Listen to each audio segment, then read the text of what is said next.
Anjali, saan ka pupunta? Simbahan po, Mommy. Aasikasuhin mo na naman yung kasal yun ng lalaking yan. Hindi kilala ang pamilya nila. Para silang kabuti na basta na lang sumulpot. Hindi ko nga alam kung anong klaseng trabaho meron niyang lalaking yan.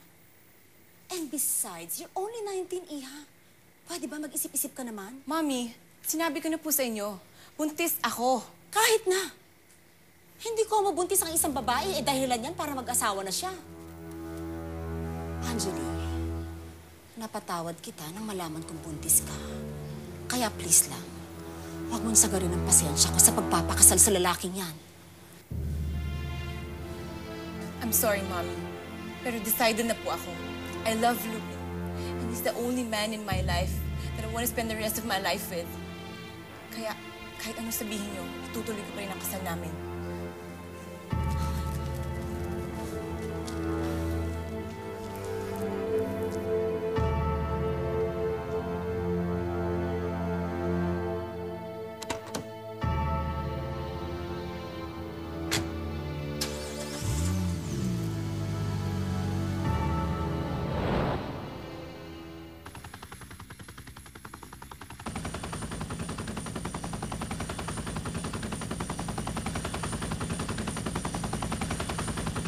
Bossing! Matanong ko lang. Marunong ba kami palipad ng helicopter? Ako? Oo. Mabuti. Kasi ayoko na maging piloto niya.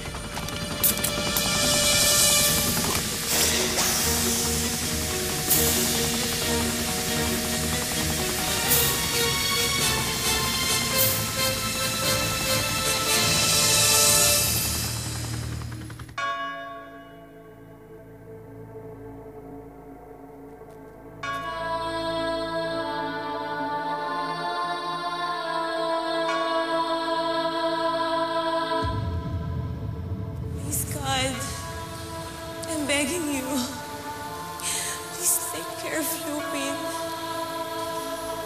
Huwag niyo pong hayaan mangyari sa kanyang masama. Huwag niyo po siya kukunin sa amin. Mag-iingat namin.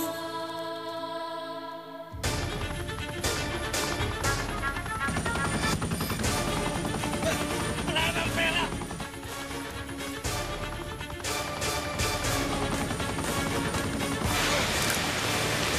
Lang pala to. Hoy!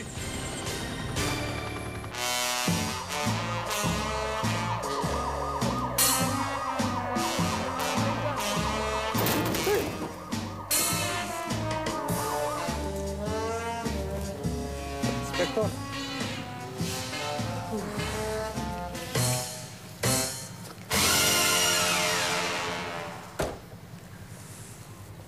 Anong meron dito?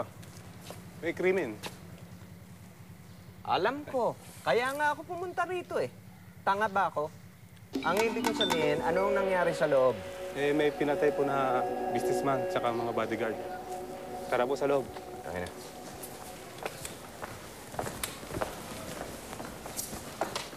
Uy! Naku, Lo, sorry po. Pasensya ka na rin iyo. Wala akong problema. Lo, sexy naman ang nurse niyo. Pwede bang makilala? Hindi ko nersan iyo. Kasama ko yan. Lo. Let's go na, honey. Asa? Ay, naku. Pakaswerte namang matanda nito.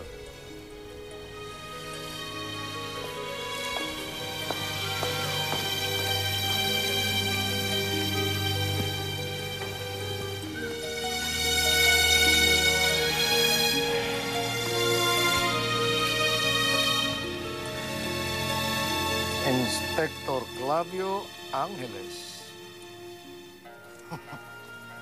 Wala bala dyan. Yan ang bag. Stay in the car.